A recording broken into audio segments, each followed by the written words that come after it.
One number should stop you cold. In January 2026, Dubai's 827 hotels were running at 86% occupancy, peak season, record tourism, the skyline humming with the confidence of a city that had decided long ago that it would simply refuse to be ordinary. 6 weeks later, that same number collapsed to somewhere between 15 and 20%. Not a gradual decline, not a managed slowdown, but a cliff edge. The words used by hotel general managers watching their lobbies empty out in real time across the marina downtown and Palm Jumeirah. The Waldorf Astoria, where a room once commanded $800 a night, was listing rates at $255. Park Regis cut from $236 to $76. And those were the hotels still trying. Some simply closed sections of their properties and called it scheduled renovation, the kind of explanation that doesn't require admitting what actually happened. What happened was February 28, 2026. That was the day the assumption broke. For 2 decades, Dubai had been operating on an unspoken guarantee. The region around it could fracture, flood with conflict, collapse under sanctions or proxy wars, and Dubai would remain untouched, a sovereign capsule of stability in an unstable neighborhood. That premise wasn't just marketing. It was priced into every transaction, every long-term lease, every $5 million off-plan apartment purchased by someone who had never set foot in the UAE, but trusted the architecture of the system. When U.S. and Israeli strikes on Iran triggered retaliatory missile and drone attacks that reached UAE territory for the first time in modern history, that guarantee didn't bend. It shattered within hours. The Dubai financial market didn't just fall, it was shut down entirely for 2 consecutive trading days, March 2nd and 3rd, as volatility exceeded anything regulators were prepared to manage. MR Properties, the most recognizable name in Dubai real estate, saw its stock repriced with a speed that bypassed all conventional analysis. Over the 2 weeks that followed, the defame real estate index dropped 30%, erasing 2 years of gains in a time frame that made 2008 look gradual. But the stock market was only the most visible layer of the collapse. Beneath it, the city's actual machinery began to seize. Between February 28th and March 8th alone, 37,000 scheduled flights touching the Gulf were canceled or suspended as airspace closed and airlines pulled out. Dubai International Airport, the busiest international hub on the planet, which had processed 95.2 million passengers in 2025, became a space of parked aircraft and empty terminals.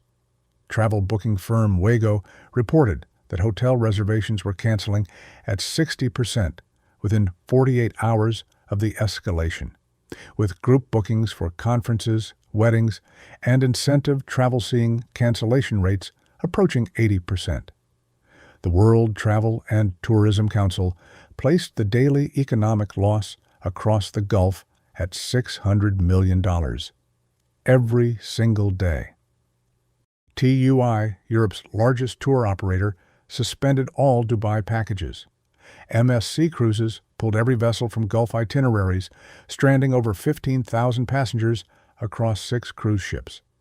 The U.S. State Department issued a Level 3 advisory on March 2nd, which simultaneously activated cancellation clauses in millions of travel insurance policies, triggering a claims surge that insurers described as unlike anything since the pandemic. This was not a slowdown. This was a system shock. And yet the signals had been building long before the first missile landed. The story of Dubai is not simply a story about war. It is a story about a city that had been quietly accumulating fragility for years, layering risk upon risk, assumption upon assumption, until the structure became too brittle to absorb an external shock it had spent decades convincing itself would never arrive. In 2024, Dubai attracted more new millionaires than any other city on Earth.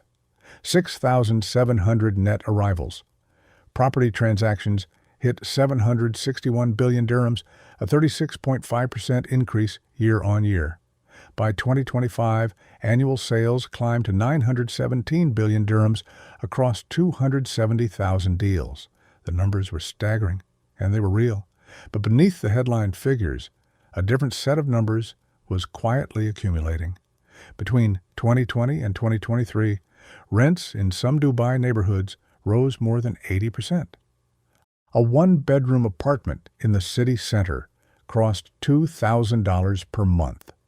A family of four faced monthly expenses approaching $4,000 before rent even entered the calculation. UBS placed Dubai in its elevated real estate bubble risk category not once, but for the second consecutive year running in 2025. Fitch Ratings had already forecast a price correction of up to 15% before the conflict began. Construction permits were trending back toward levels last seen in 2017, the period that previously catalyzed severe oversupply.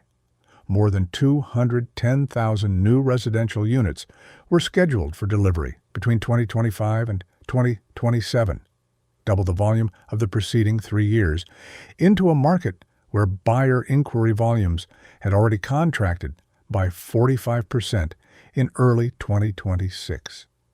Supply was accelerating. Demand was retreating. The two lines were crossing in silence before any headline noticed. Now, in April 2026, that arithmetic has become structural. According to official estimates obtained by the Financial Times, roughly 1 in 8 UK residents has already left the UAE since the conflict began, a departure rate likely reflected across other Western expatriate communities. These were not low-income workers. These were the professionals, business owners, and high-spending residents whose consumption underpinned entire sectors of the city's economy. Their departure doesn't just reduce population, it removes the spending base that justifies the rent levels, the restaurant pricing, and the retail infrastructure that made the city function at the premium end. Workers from India, Bangladesh, and Pakistan, the backbone of Dubai's construction and service industries, are also being affected, and analysts at AGBI note that if these departures continue, the knock-on effect will compress spending across food, consumer goods, and the lower market services that support the city's broader population. And on the water, the disruption has taken on a different dimension entirely. The Strait of Hormuz, through which, under normal conditions, roughly 20% of daily global crude supply flows, has come to a near standstill. Lloyd's List Intelligence recorded just 211 verified cargo vessel transits in the entire month of March, down from a pre-war daily average of 138. As of April 20th, transits collapsed to zero on multiple days following the U.S. seizure of an Iranian-flagged vessel, and freight rates surged between 50 and over 500% depending on segment, with Dubai-based Emirat Maritime reporting increases exceeding 500% since the conflict began. For a city that built its entire identity as the regional hub of global trade flows, positioned at the intersection of east and west of energy and commerce, this is not a temporary inconvenience. It is a direct challenge to the geographic premise of the entire model. There is a question that cities like Dubai force you to confront. How much of the value of a place is the place itself, its infrastructure, its towers, its institutional quality?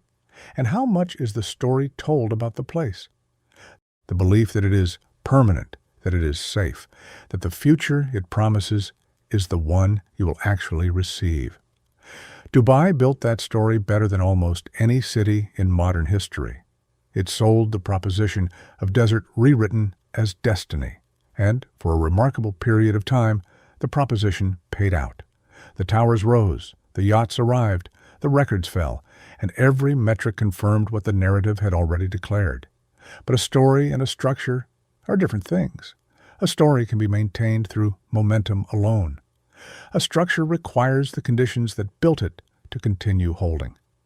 Those conditions are shifting now on multiple axes simultaneously. geopolitical risk repriced overnight, a supply wave arriving into thinning demand, a resident base recalculating its relationship to a city whose costs have outrun its compensation, and a maritime artery that the entire regional economy depends upon now operating under conditions no one designed it to handle.